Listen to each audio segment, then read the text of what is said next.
years ago, St. Clare of Assisi was born into a rich and powerful family who entertained high hopes for her. Clare herself, however, had set her heart on different values. Together with St. Francis, she desired to live a gospel-based life.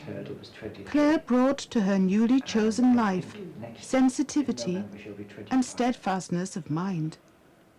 Not only was she the first woman to compose a rule of life, she gently but firmly upheld her ideals. Today, the Poor Clare Collatines of Timamdu, an enclosed community in North Wales, follow in her footprints. Within these enclosure walls, there is the greatest liberty of spirit that one could possibly attain to.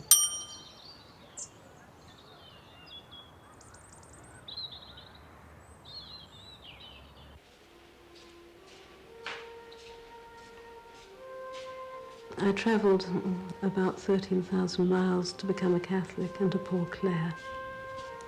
And my poor mother, when she heard the final news, said, "Oh dear, she was always such a homebody."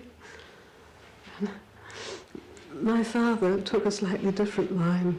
"I always knew if you became a Catholic, you'd want to become a nun." Nothing like going to the dogs completely. I was a very self-centered, selfish sort of person. But other people can help you to grow out of that and to become much more outgoing and conscious of other people and the desire to help them. When I was about 16, I began to have an overwhelming fear of death, especially of being blown to bits by an atom bomb. And it really haunted me. I was a terribly insecure individual. I just longed for a bolt hole, something to assure me that I just wasn't going to dissolve into nothingness. And that, I suppose, was the beginning of what you might call my conversion.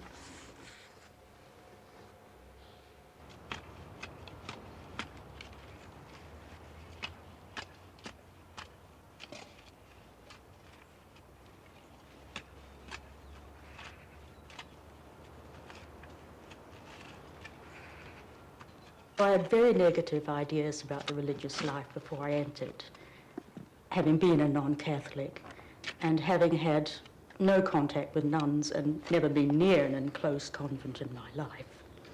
You fancy they never smiled, they never washed, they never ran.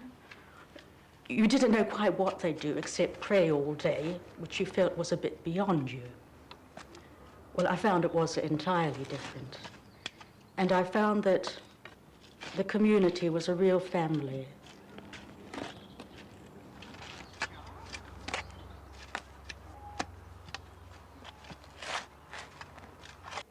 I think it's important to make the program in order simply to say that God lives and it does work in people's lives. There are so many people who live lives completely oblivious of God now, and there is also a lot of propaganda against God and his works. I think it's very important that somebody should say something positive.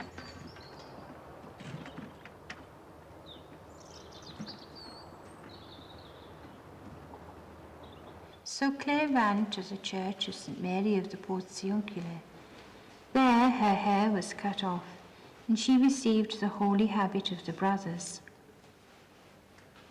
After the news reached her relatives, they condemned with a broken heart the deeds and intentions of the Lady Clare.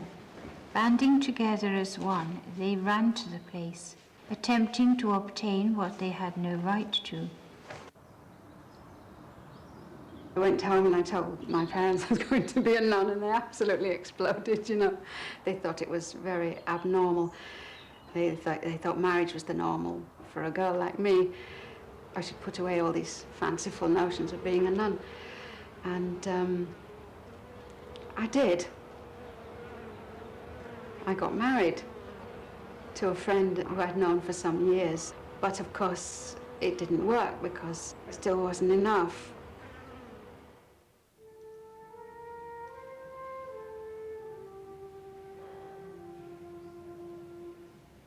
I have grown a lot from the very inexperienced, set in her ways 21-year-old who entered 20 years ago. I had to broaden my outlook on life, humanly as well as in the spiritual sense. Happiness lies in relationships.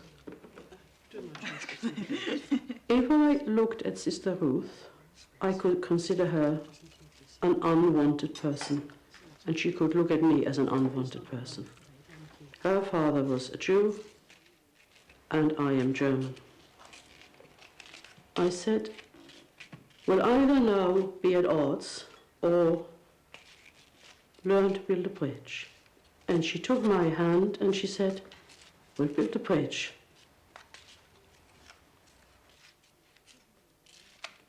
One of our sisters once said as a kind of a joke, but it was maybe not a joke, we've only one thing in common, and that is God, and our noses in the middle of our faces. That's it. That keeps us together. They used to be, they were heated. They were heated, I think. They were heated. Well, according to Mary, the climate has changed. It got all worse as the years went on. It usually does, you know.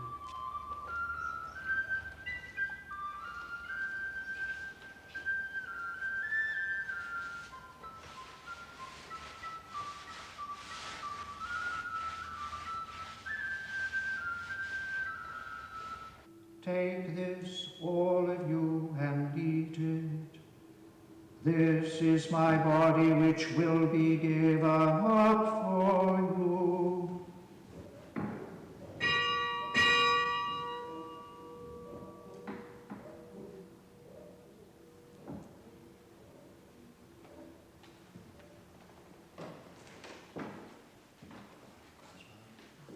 One day, by chance, I went into a church in the Elephant and Castle in London, and as I went into the church, there was a priest celebrating Mass, and it came to the consecration where he lifted up the sacred bread and proclaimed the words, "This is the body of Christ." And it was an extraordinary experience because I didn't need anybody to tell me that this was Jesus. I was given a gift of total faith.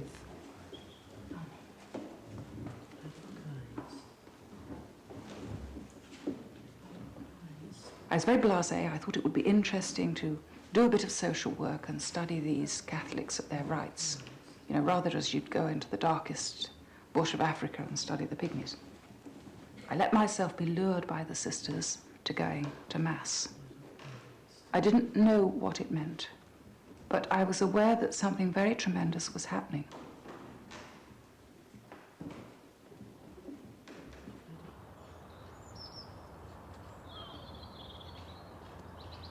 My parents were artists of the unsuccessful, non-money-making variety. My father, when I was very small, he really began to live the life of a complete recluse. With my mother, it was quite different. After her marriage broke down, she made various attempts to settle, but never very successfully. We lived mainly in a very large and tatty house in Notting Hill Gate, bursting with artists and poets.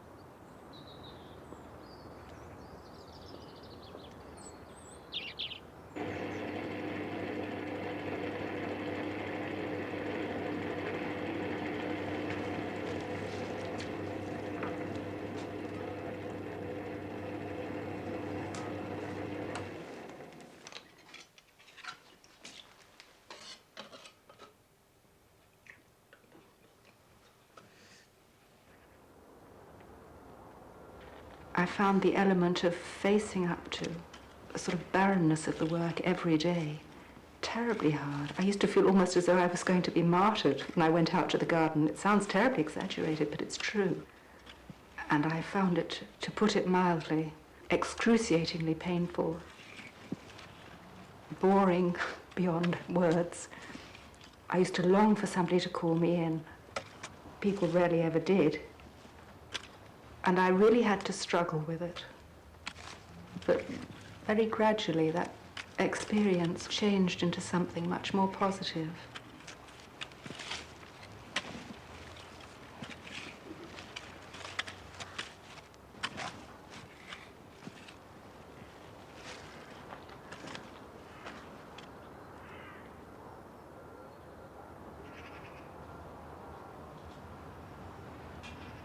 I thought that would be it, that I would enter and I'd live in peace and happiness forevermore. And I did enter at 42.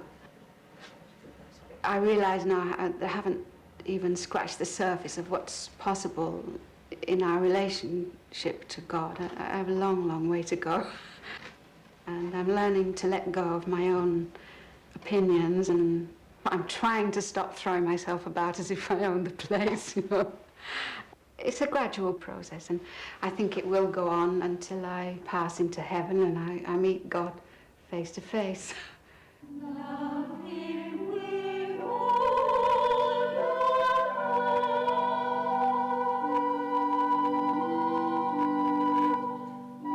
As he was riding on the plain below Assisi, Francis met a leper.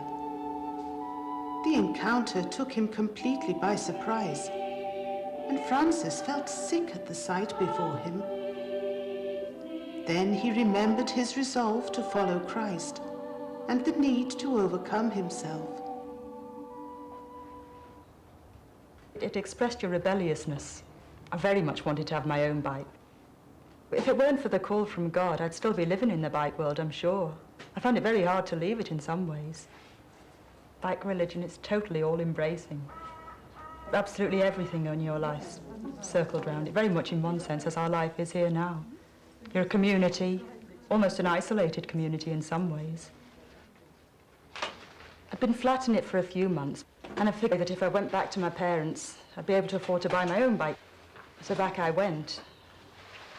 I think it was only about a fortnight later that God socked me one.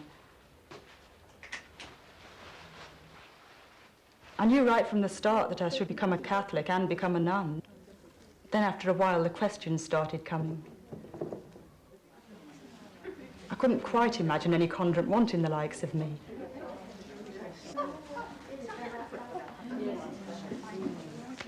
Basically, we're electing Mother to help us become the people that God wants us to become, which is not an easy task. It's taking people who have been battered and broken and bringing them back to life again.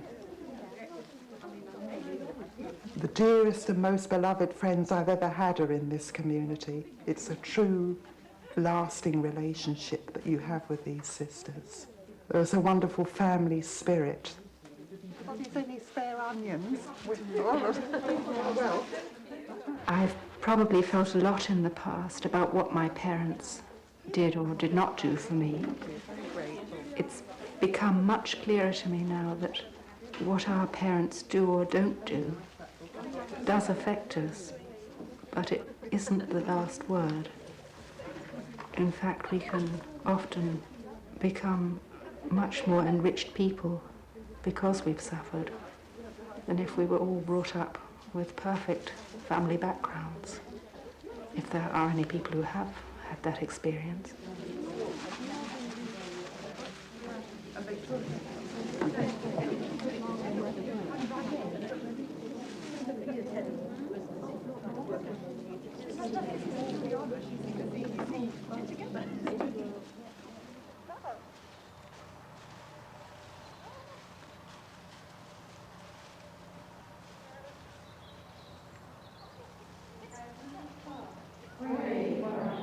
Saint Catherine of Bologna, pray for us. Saint Eustochia Esmeralda, pray for us. Saint Jean de Valois, pray for us. Saint Bonaventure, pray for us. Saint Bernadette, pray for us. Saint John of California, pray for us. Saint James of the Lodge, pray for us. Saint Felix of Cantalice, pray for us. Saint Benedict of Santa Clara, pray for us. Saint Pastor, pray for us. Saint Francis Solano, pray for us. The road to adulthood, which many of us have followed, is finding oneself at a point where there is no human support to be relied on. And when you have reached that point in your life, you have two choices. You will either find God or you will slash your wrists. Pray for us. Saint Margaret of Cortona, pray for us. Saint Roch, pray for us. Saint Vincent Pallotti, pray for us. When you enter this life, you really make a thorough cut with all that has been familiar to you. You take very little with you, 2 changes of underwear, and very little beside it. And you experience quite a strong sense of insecurity. But as you gain a foothold, inexplicably, the world seems to come back to you, in the sense that you are entrusted to share the joys and sorrows of other people. Praise and blessed be the Lord our God.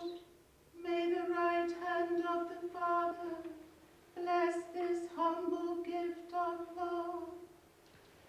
Praise and blessed be the Lord our God.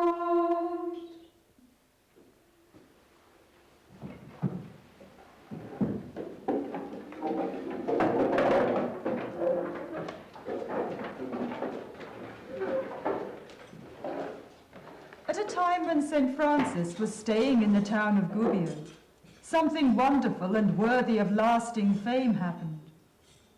For there appeared in the territory of that city a fearfully large and fierce wolf, which was so rabid with hunger that it devoured not only animals but even human beings. If you compare this house with which we live with a semi-detached bungalow, it will strike you as a large place. But this is our home. It is also the factory, if you like, in which we work, the offices in which we work. It is also the place we dance and sing and play and pray in. And when you look at it from that point of view, as a home for around 20 women, it's quite small. Even with their weapons, they were not able to escape the sharp teeth and raging hunger. Because we don't base relationships on professional output, it really is just you as a person. It's very enriching. At the same time, it leaves you with no pretense. That makes life very real. So enclosure, as we understand it, is not just a limited space, but far more an environment which makes a living, vibrant community possible.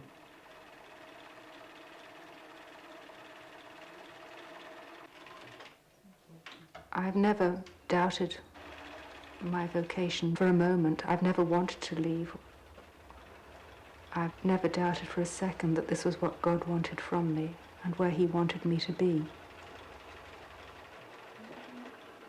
When I was in my late teens, the Nuns story and I Leap Over the Wall and such like tones were very much the in thing.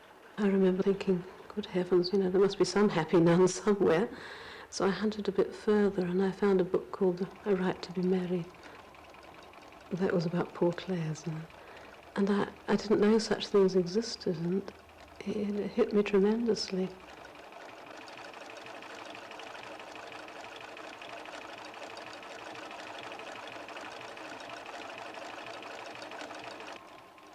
I can't tell which is the cast on and which is the cast off. Can I? Yes, I'd be grateful. I've done it now, but you've done it. I've done it, but also I almost sewed the whole thing up before you realised. Yes.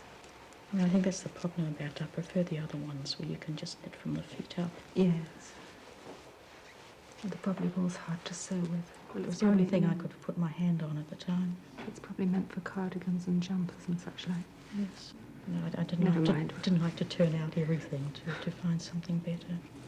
We won't use it again, or at least we No. won't use it more than we have to. Well, we've got lots of the nice yellow. Could make some more lions. Yes.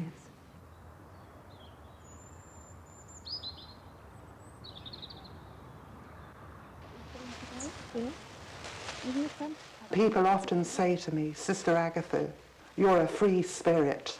I feel totally free. I'm not even conscious that there are walls around the place.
There are many problems that are unanswerable, many problems to which prayer is the only answer.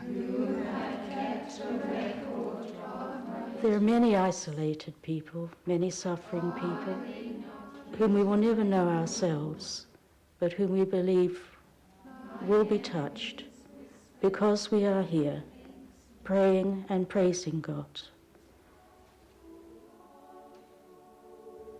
I know in my own life, there are many times when things were not so easy, when I believe someone, somewhere else, and perhaps I will never see, was praying for me.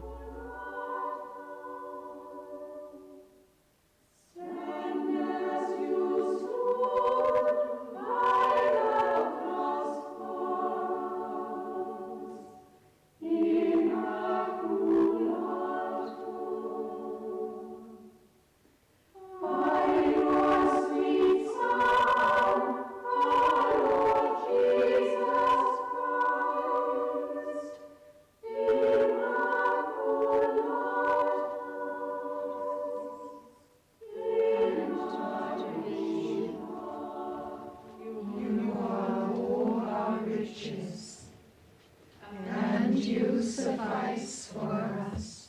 We look to our old sisters as women who have lived this life. They're our examples, they're our mothers, and it's our joy to take care of them in their old age. And our hope.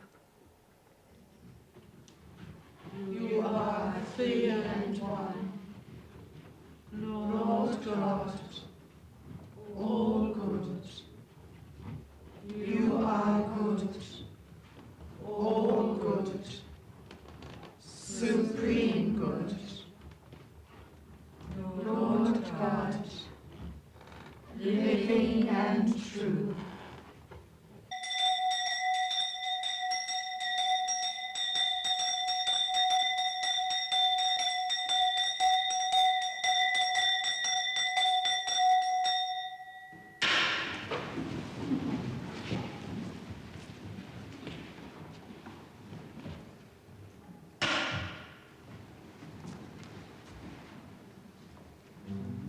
When I get up at night for matins, my deepest impression is memories of when I lived in the City of London, and I was very aware of how much sin takes place at night.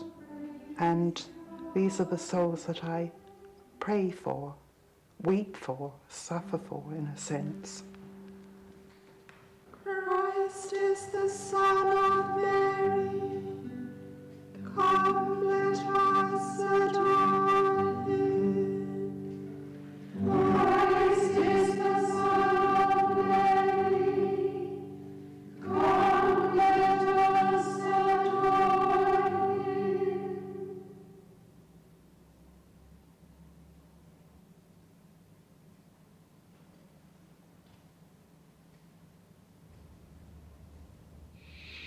Although we have a wall around our property, that wall is not to keep people out. That wall is a sign that we have left the world, not to lock the world out, but to take that world to God. There's a story told by Tolstoy where a mother puts her little boy to bed and he begs her to leave the light on.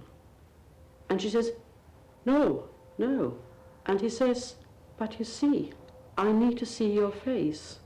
And in a way that tells us something about our own needs.